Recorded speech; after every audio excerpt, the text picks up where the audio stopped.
காலை ஆட்டிகிட்டு இருக்கா? எத்தனை தடவை உன்கிட்ட சொல்லியிருக்கேன்ல? நான் உன்கிட்ட எத்தனை தடவை சொல்லியிருக்கேன், கட்டிலேருந்து காலை ஆட்டாத ஆட்டாத ஆட்ட டுக்கு பண்ணி ஆட்டிகிட்டு இருக்கா.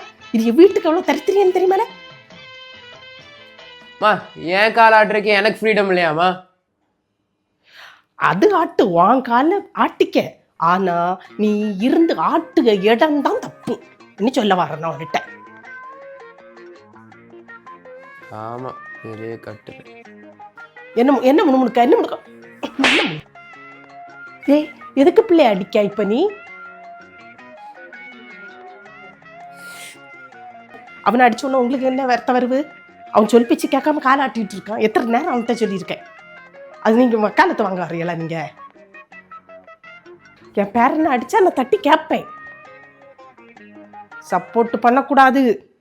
சப்போர்ட் பண்ண அவன் தப்பு பண்ணிட்டு இருக்கான். அதையாக்க நான் தட்டி கேட்டுட்டு இருக்கேன். நீங்க பேச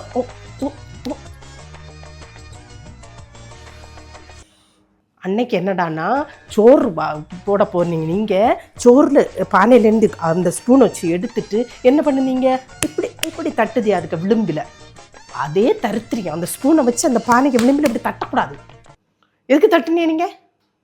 அதே தருத்திரியம் வீட்டுக்கு ஃபுல்லாக ரெண்டரை மாறி மாறி செய்துட்டு இருக்குதியா. அவனை திட்டுனா உங்களுக்கு வலிக்குது, உங்களை திட்டுனா அவனுக்கு வலிக்குது. ரெண்டும் சொல் பேச்சு கேட்காதுங்க. நான் பின்ன வீட்டில் ஒருத்தி எதுக்கு இருக்கேனா?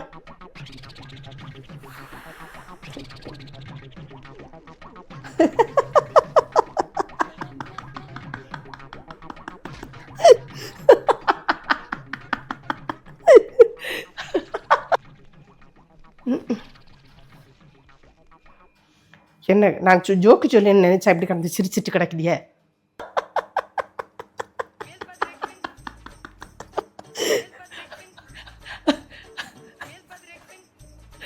இல்லை, ஓ அறியாமே நினைச்சேன், சிரிச்சேன்.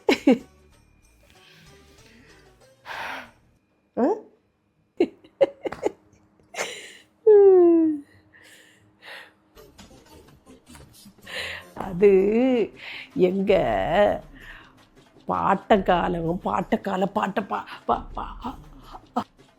சுலுக்கிக்க போ. எங்கள் காலத்தில் இருந்தே என்ன சொல்லுவாங்க, அங்கே முன்னாடி எல்லாம் என்னென்னா ஒரு மண் குடிசை, குட்டி குடிசை தான் இருக்கும்.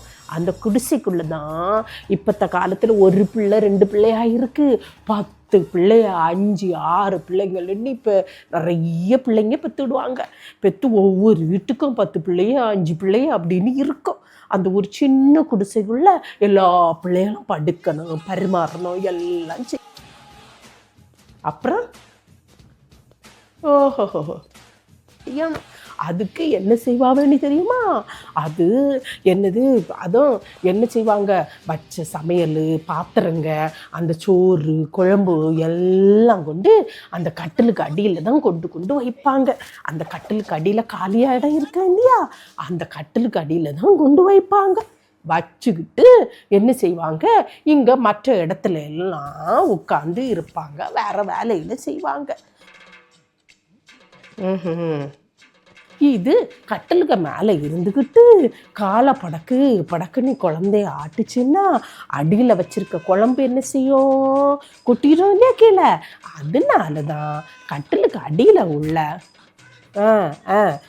கட்டலுக்கு அடியில் இந்த குழம்பு கொட்டிடும், நீ காலை போட்டு ஆட்டக்கூடாதுன்னு சொன்னாங்க. அல்லாமல் ஒரு தரித்திரியமும் இல்லை, இதுதான்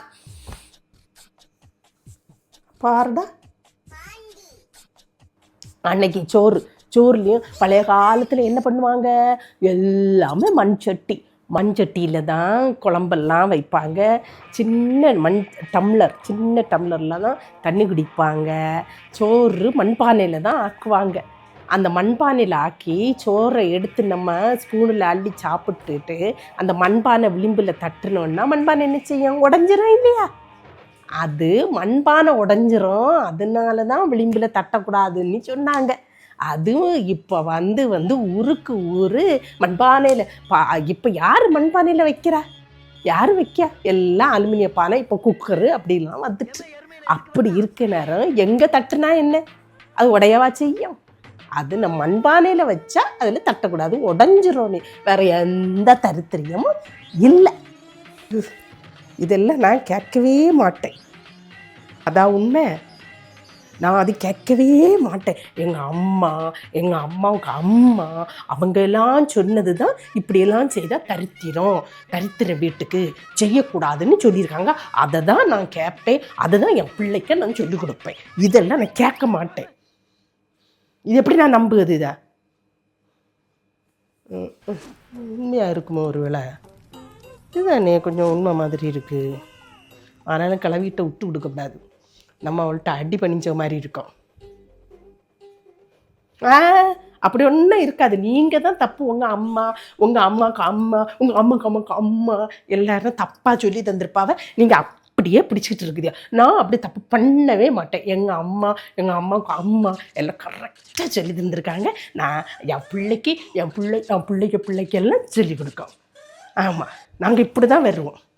உங்கள் பேச்சு எதுக்கு கேட்டோம்? உங்களுக்கு அப்படியே இருக்குன்னா உங்கள் பிள்ளைய கல்யாணம் பண்ணி கொடுத்துருக்குது இல்லையா, அவையெல்லாம் கூப்பிட்டு வச்சு அவங்களுக்கு சொல்லுங்க. அந்த வழி அப்படி போட்டு இந்த வழி நாங்கள் இப்படி போவோம். சரியா? இப்படி பொத்திட்டு இருக்கணும். நாங்கள் பொத்தோம், நீ பொத்திட்டு இரு. அன்னைக்கு என்னடான்னா ஊசி இந்த இருட்டின பிறகு ஊசியில் நூல் கோர்த்துட்டேன்னா என்ன நிலை நின்றுட்டா. இருட்டின பிறகு ஊசி எடுத்து தைக்கிறாங்கன்னு. அது ஏன்? முன்னாடி என்ன கரண்ட் உண்டுமா? பழைய காலத்தில் கரண்ட் இருட்டின பிறகு சன்னு வெளிச்சத்தோடு முடிஞ்சு சூரிய வெளிச்சம் வந்தாதான் வெளிச்சம். அப்புறம் என்னது? நிலா வெளிச்சம். அந்த நிலா வெளிச்சத்தில் ஊசியை கொறுத்துட்டு இருக்குமா, கீழே விழுந்த வீட்டுக்குள்ள காலில் குத்திராதா. அதை இருட்டின பிறகு அந்த ஊசியே தொடக்கூடாதுன்னு சொல்லுவாங்க. நல்லது சொல்லதுக்கு வயசானதுவோ தான் நல்லது சொல்லலாம். நான் சொல்லதுக்கு அது கேட்கலாம் இல்லையா? சொல் பேச்சு ரெண்டுக்கும் கிடையாது. இந்த வயசான உங்களுக்கு என்ன வேணும்? நான் அவனை தானே திட்டிகிட்டு இருக்கேன். ஒரு அடி கொடுக்காம இந்த அடியாத மாடு பணியாதுன்னு சொல்லுவாங்க. 4 அடி கொடுத்தாதான் அவன் சொல் பேச்சு கேட்பான். உடனே உங்களுக்கு வந்துட்டு ஆத்திரம்.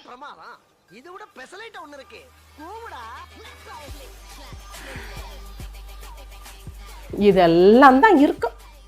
அதுக்கு தரித்திரியம் நீ பிள்ளைய போட்டு அடிச்சு கேட்பாரம் கேள்வி இல்லை இல்லையா?